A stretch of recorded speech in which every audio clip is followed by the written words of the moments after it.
Uy! Part 7 na ito. Nasa description o comment section ibang parts, like and subscribe ka na rin po kung bago ka pa lamang sa ating channel at huwag kalimutang i-all ang notification bell nang lagi ka pong updated sa ating uploads. Salamat! Manager Wu, tignan mo po ito. Ika na nga ng isang lalaki na nag-abot ng mga impormasyon ukol sa nakaraang dungeon raid nila Jinwoo, kung saan 6 nga raw ang namatay na hunters apwera sa ating bida at boy rich kid, na parehas low rank ang hunters.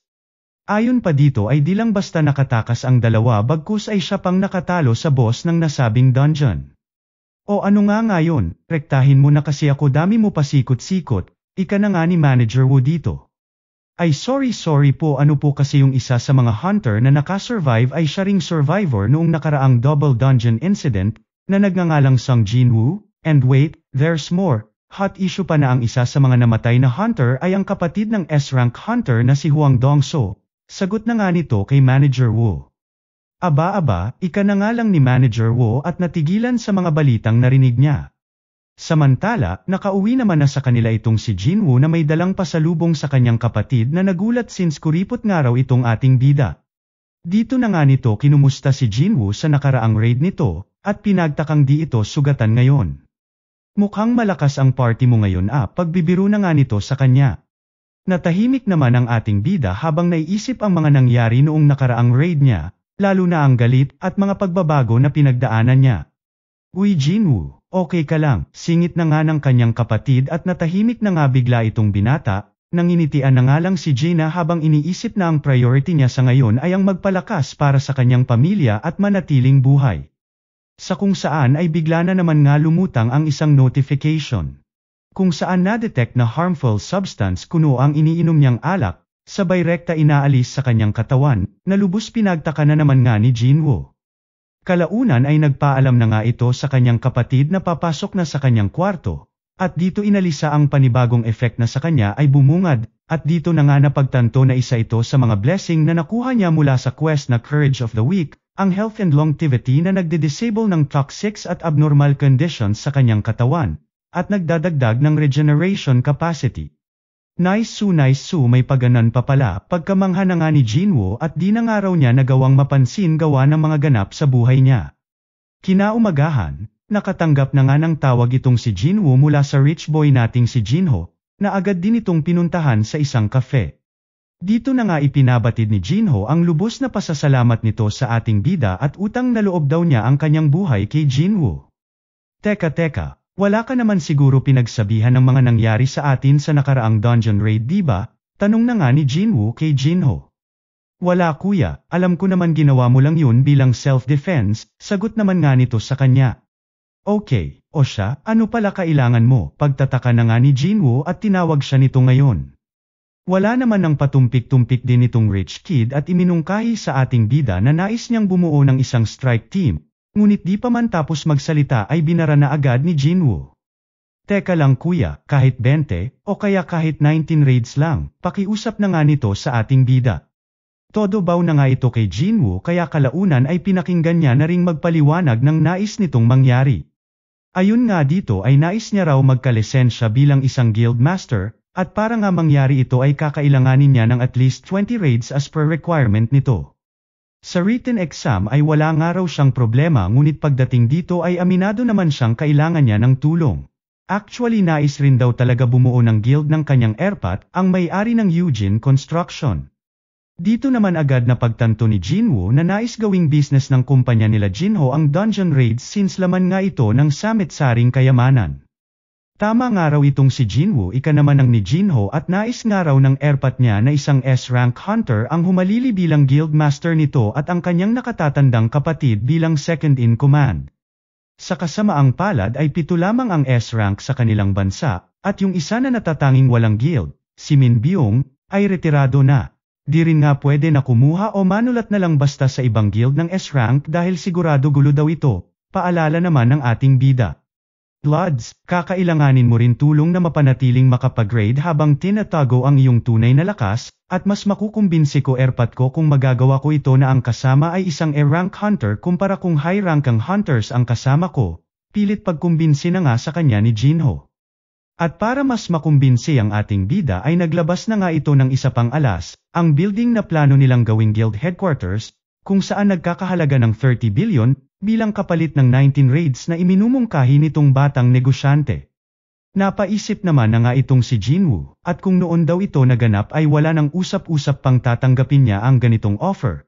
Ngunit iba na nga raw ang sitwasyon ngayon, lalo na sa estado niya kung saan maging siya ay di niya alam kung hanggang saan ang magiging lakas niya. At ang 30 billion ay manipis, sa risk na itataya niya kasama ang ibang tao. Napangiwi na nga lang si Jinho nang tanggihan na siya ng ating bida, at sa kadesperaduhan nga nito ay sinabi kay Jinwoo na dadalhin niya hanggang hukay ang sekreto niya. Pumayag lang ito, ngunit binombastic side eye lang ang desperadong binata. Samantala, nakaabot naman na kay Hwang Dong-so ang balita tungkol sa pagkamatay ng kanyang kapatid. Na ayon dito ay pinatay daw, kaya hiningi ang pangalan ng mga survivor kay Ate's secretary. Ano mangyayari kapag pumatay ako abroad? Tanong na nga nito kay Ate. Bagamat nagulat sa sinabi ng S-rank hunter ay ipinaliwanag ng dalaga na kapag ang bansa ay may extradition treaty sa hunter crimes, ay dadaan ito sa paglilitis sa bansang iyon, at sa kasong araw ng nais nitong si Hwang Dong-so ay maaari nilang maareglo ng may mababang sentensya. Sige, baguhin mo na schedule ko, ika na nga ng gigil na hunter, ngunit pinigilan ng babae dahil makakaapekto daw sa kanilang guild. Buisit, mukhang matatagalan pa bago tayo magsikita mga boy, pero sisiguraduhin ko sulit ang paghihintay niyong mga hype kayo, ika na nga ng gigil na S-rank hunter. Isang araw ay magkasamang nagjogang ang magkapatid na Song, kung saan naisingit ni Jinwoo ang tanong kung ano ang gagawin ni Gina kung sakaling may 30th billion ito. Bagamat nagtataka ay sinagot naman ito ng dalaga at pwedeng gamitin niya raw sa tuition niya, sa nanay nila, o kaya ipunin at iba pa dahil napakalaking halaga raw nito. Sa bagay malaki nga, ika naman ni Jinwoo at tumakbo na papalayo sa kapatid niya.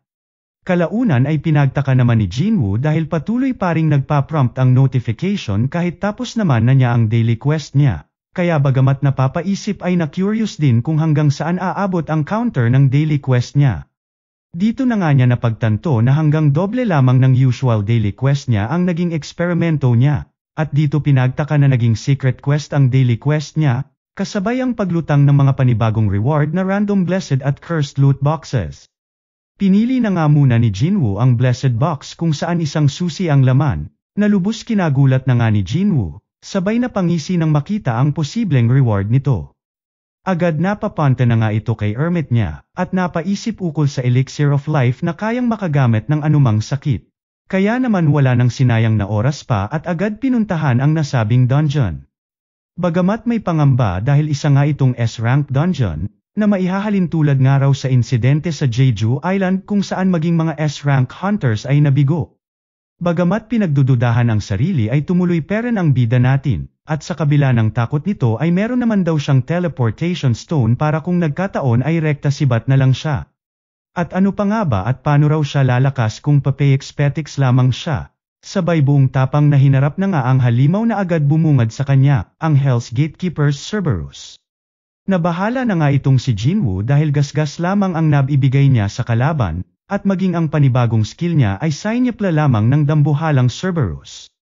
Bagamat nakadali siya ng isang saksak sa isa sa mga ulo nito ay agad namang nakarebat ang Cerberus at isang braso na nga ni Jinwoo ang naging kapalit. Di pa man nga nakakabawi ang binata ay biglang lumabas ang notification kung saan nag-activate ng skill na Rage ang Cerberus, kung saan domo-doble sa kasalukuyang lakas nito. Napasusmeriasep na nga lang ang binabalibag-balibag lang nating bida, na no choice ginamit na ang kanyang full recovery nang makita ang patuloy na pagbaba ng kanyang buhay. Sa kasamaang palad ay wala rin itong naitulong dahil walang humpay at sunod-sunod na atake na ang pinalasap sa kanya ng pangmalakasang Cerberus. Sa tindi nga ng lakas nitong kalaban ay napaisip na si Jinwoo na gamitin ang teleportation stone, ngunit bago pa man magamit ni Jinwoo ay binirahan na naman siya ng pambihirang walang kapagurang kalaban. Hype na yan, paano ko matatalo tong ulol na asong ito? Pag-aalala na nga ni Jinwoo at medyo alanganin na nga ang sitwasyon niya, hanggang sa mapadpad na nga ito sa store ng system kung saan bumili ito ng mga potion para sa kanya. Sa kasamaang palad ay kakarampot lamang ang naibalik nito sa buhay niya, hanggang sa makita na nga nito ang potion na drop ng ahas na boss noong nakaraan, na agad na nga niyang ininom. Since may blessing siya na pangtanggal ng debuffs ay wa-effect na nga ang debuff ng potion na ininom niya, at tanging ang physical damage reduction ang nakuha niya na kahit papaano ay makakatulong na makabawas ng damage mula sa kalaban. Kalaunan ay ham-open na ang rage mode ng kalaban, kaya naman nagawa ng makasabay muli ni Jinwoo. Ngunit talagang matindi rin ang pangangailangan ng kalaban at talagang sap-akan ng itlog kung kailangan. Pero mas matindi pa rin bida natin, naging tinga na lahat-lahat ng Cerberus ay bumibura pa rin ng mga saksak sa kalaban, hanggang sa kalaunan ay nagawa na nga nitong mapatamba ang pambihirang buwisit sa lakas at kunat na kalaban. Samit-saring notifications na nga ang lumutang sa paligid ni Jinwoo, kabilang na ang isang panibagong susi para sa Demon's Castle, pati ang formula ng Elixir of Life na target nga nitong bida natin. Ngunit ang items na kailangan para mabuo ito ay nasa loob ng Demon's Castle na ayon dito kay Jinwoo ay babalikan na lang niya dahil sa ulol na Cerberus pa nga lang daw barely na siya. Kamusta naman daw kung rerekta na siya sa Demon's Castle sa Zmeriasep, baka mapaaga ang meet and greet nila ni Papa God, ika na nga lang ng haggard nating bida. Bukod sa mga taga-subaybay ng Recap Candy mga fresh kaya nagla-like at subscribe, hihihi. At syempre bilang ganti sa mga solid supporters ng Recap Candy ay may chance ka pa manalo ng 1K twice a month po ito. Comment, like, share, at syempre pinaka-importante subscribe ka lang po. Mas malaki chance ng active po sa comment section, hihi, salamat.